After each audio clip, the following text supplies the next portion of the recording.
Thank you very much. Thank you.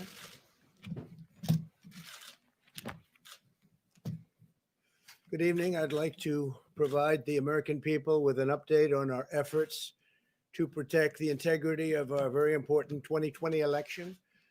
If you count the legal votes, I easily win. If you count the illegal votes, they can try to steal the election from us. If you count the votes that came in late, we're looking at them very strongly, but a lot of votes came in late. I've already decisively won many critical states, including massive victories in Florida, Iowa, Indiana, Ohio. To name just a few, we won these and many other victories despite historic election interference from big media, big money, and big tech. As everybody saw, we won by historic numbers. And the pollsters got it knowingly wrong. They got it knowingly wrong. We had polls that were so ridiculous, and everybody knew it at the time. There was no blue wave that they predicted. They thought there was going to be a big blue wave. That was false. It was done for suppression reasons, but instead there was a big red wave, and it's been properly acknowledged actually by the media. They were, I think, very impressed, but that was after the fact. That doesn't do us any good. We kept the Senate despite having twice as many seats to defend as Democrats, and in a really much more competitive states, we did a fantastic job with the Senate. I think we're very proud of what's happened there. We had many more seats to defend. They spent almost $200 million on Senate races in South Carolina and Kentucky alone, 2 races, and hundreds of millions of dollars overall against us. At the national level, our opponents' major donors were Wall Street bankers and special interests. Our major donors were police officers, farmers, everyday citizens. Yet for the first time ever, we lost 0 races in the House. I was talking to Kevin McCarthy today. He said he couldn't believe it. 0 races, very unusual thing, 0. And actually won many new seats with, I think, many more on the way. This was also the year of the Republican woman. More Republican women were elected to Congress than ever before. That's a great achievement. I won the largest share of non-white voters of any Republican in 60 years, including historic numbers of Latino, African American, Asian American, and Native American voters, the largest ever in our history. We grew our party by 4 million voters, the greatest turnout in Republican Party history. Democrats are the party of the big donors, the big media, the big tech, it seems, and Republicans have become the party of the American worker, and that's what's happened. And we're also, I believe, the party of inclusion. As everyone now recognizes, media polling was election interference in the truest sense of that word by powerful special interests. These really phony polls, I have to call them phony polls, fake polls, were designed to keep our voters at home, create the illusion of momentum for Mr. Biden, and diminish Republicans' ability to raise funds. They were what's called suppression polls. Everyone knows that now. And it's never been used to the extent that it's been used on this last election. To highlight just a few examples, the day before election, Quinnipiac, which was wrong on every occasion that I know of, had Joe Biden up by 5 points in Florida, and they were off by 8.4 points, and I won Florida easily. So they had me losing Florida by a lot, and I ended up winning Florida by a lot. Other than that, they were very accurate. They had him up 4 points in Ohio, and they were up by 12.2 points. And I also won Ohio, great state of Ohio, very easily. The Washington Post had Biden up 17 points in Wisconsin, and it was basically even. They were off by about 17 points. And they knew that. They're not stupid people. They knew that. Suppression. There are now only a few states yet to be decided in the presidential race. The voting apparatus of those states are run in all cases by Democrats. We were winning in all the key locations by a lot, actually. And then our numbers started miraculously getting whittled away in secret, and they wouldn't allow legally permissible observers. We went to court in a couple of instances, and we were able to get the observers put in. And when the observers got there, they wanted them 60, 70 feet away, 80 feet, 100 feet away, or outside the building to observe people inside the building. And we won a case, a big case, and we have others happening. There are lots of litigation, even beyond our litigation. There's tremendous amount of litigation generally because of how unfair this process was. And I predicted that. I've been talking about mail-in voting for a long time. It's really destroyed our system. It's a corrupt system, and it makes people corrupt even if they aren't by nature, but they become corrupt. It's too easy. They want to find out how many votes they need, and then they seem to be able to find them. They wait, and then they find them. And you see that on election night. We were ahead in vote in North Carolina by a lot, tremendous number of votes. And we're still ahead by a lot, but not as many, because they're finding ballots all of a sudden. Oh, we have some mail-in ballots. It's amazing how those mail-in ballots are so one-sided too. I know that it's supposed to be to the advantage of the Democrats, but in all cases, they're so one-sided. We were up by nearly 700,000 votes in Pennsylvania. I won Pennsylvania by a lot, and that gets whittled down to, I think they said now we're up by 90,000 votes, and they'll keep coming and coming and coming. They find them all over, and they don't want us to have any observers, although we won a court case. The judge said you have to have observers. Likewise in Georgia, and they're appealing. Actually, they're appealing. We won a case that we want people to watch, and we want observers, and they're actually appealing, which is sort of interesting. I wonder why they'd appeal, that all we want to do is have people watch as they do the vote tabulations. Likewise in Georgia, I won by a lot, with a lead of over getting close to 300,000 votes on election night in Georgia. And by the way, got whittled down, and now it's getting to be to a point where I'll go from winning by a lot to perhaps being even down a little bit. In Georgia, a pipe burst in a faraway location, totally unrelated to the location of what was happening, and they stopped counting for 4 hours, and a lot of things happened. The election apparatus in Georgia is run by Democrats. We also had margins of 300,000 in Michigan. We're way up in Michigan, won the state. And in Wisconsin, we did likewise fantastically well.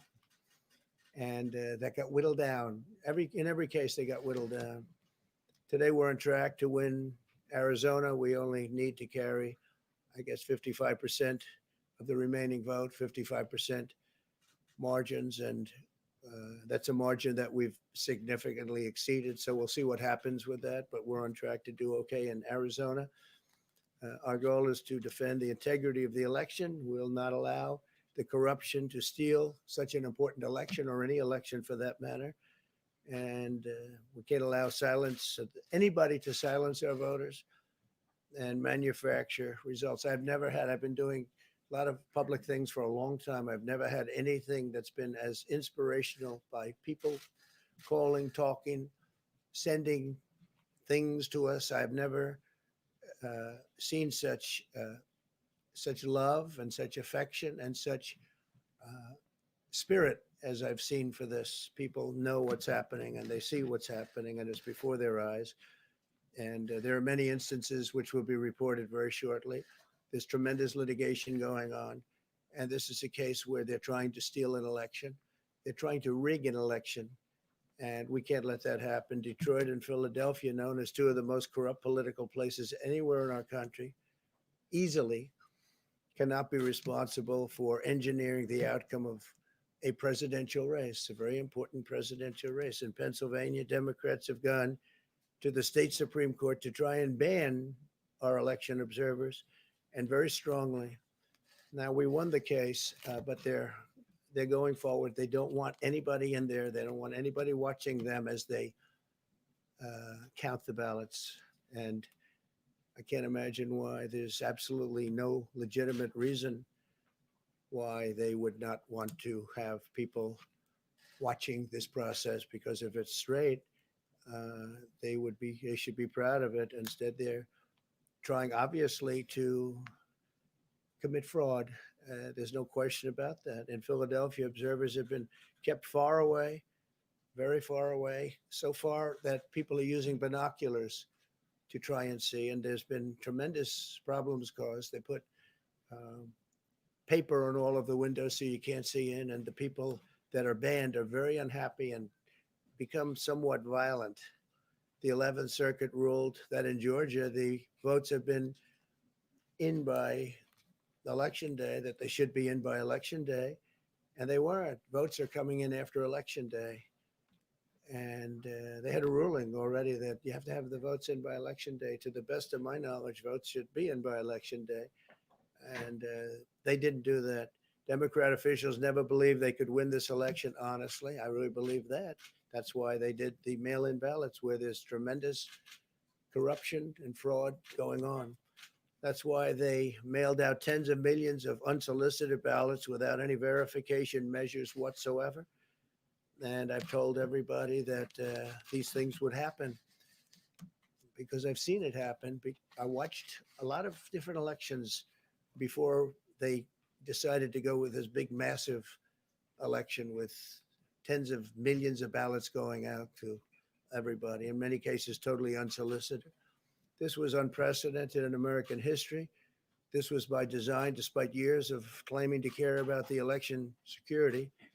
They refused to include any requirement to verify signatures, identities, or even determine whether they're eligible or ineligible to vote. People are walking in there. They have no idea. They're just taking numbers. They're writing down things, the workers, and doing a lot of bad things. And we have a lot of information coming in litigation that you'll see that will shake even you people up. And you've seen it all. The officials overseeing the counting in Pennsylvania and other key states are all part of a corrupt Democrat machine that you've written about. And for a long time, you've been writing about the corrupt Democrat machine. I went to school there and I know a lot about it. It hasn't changed. It's a long time ago and hasn't changed. It's gotten worse. In Pennsylvania, partisan Democrats have allowed ballots in the state to be received 3 days after the election. And we think much more than that. And they're counting those without even postmarks or any identification whatsoever. So you don't have postmarks, you don't have identification. There have been a number of disturbing irregularities across the nation. Our campaign has been denied access to observe any counting in Detroit. Detroit is another place. And I wouldn't say it has the best reputation for election integrity. Poll workers in Michigan were duplicating ballots, but when our observers attempted to challenge the activity, those poll workers jumped in front of the volunteers to block their view so that they couldn't see what they were doing. And it became a little bit dangerous. One major hub for counting ballots in Detroit covered up the windows again with large pieces of cardboard. And so they wanted to protect and block the counting area. They didn't want anybody seeing the counting, even though these were observers who were legal observers that were supposed to be there. In Detroit, there were hours of unexplained delay in delivering many of the votes for counting. The final batch did not arrive until 4 in the morning. And even though the polls closed at 8 o'clock, so they brought it in and the batches came in and nobody knew where they came from. We've also been denied access to observe in critical places in Georgia. In multiple swing states, counting was halted for hours and hours on election night, with results withheld from major Democrat-run locations only to appear later. And they suddenly appeared and they all had the name Biden on them, or just about all, I think almost all. They all had the name Biden on them, which is a little strange. I challenge Joe and every Democrat to clarify that they only want legal votes, because they talk about votes, and I think they should use the word legal votes. We want every legal vote counted, and I want every legal vote counted. We want openness and transparency, no secret count rooms, no mystery ballots, no illegal votes being cast after election day. You have election day, and the laws are very strong on that. You have an election day, and they don't want votes cast after election day, and they want the process to be an honest one. It's so important. We want an honest election, and we want an honest count, and we want honest people working back there because it's a very important job. So that's the way this country is going to win. That's the way the United States will win. And we think we will win the election very easily. We think there's going to be a lot of litigation because we have so much evidence, so much proof, and it's going to end up perhaps at the highest court in the land. We'll see. But we think there'll be a lot of litigation because we can't have an election stolen by like this. And I tell you, I have been talking about this for many months with all of you. And I've said very strongly that mail-in ballots are going to end up being a disaster. Small elections were a disaster. Small, very easy to handle elections were disastrous. This is a large-scale version, and it's getting worse and worse every day. We're hearing stories that are horror stories, absolute horror stories.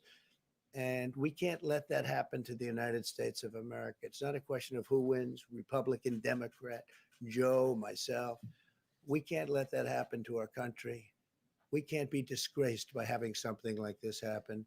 So it will be hopefully cleared up, maybe soon, I hope soon, but it'll probably go through a process, a legal process. And as you know, I've claimed certain states, and he's claiming states, and we can both claim the states, but ultimately I have a feeling judges are going to have to rule. But there's been a lot of shenanigans, and we can't stand for that in our country. Thank you very much.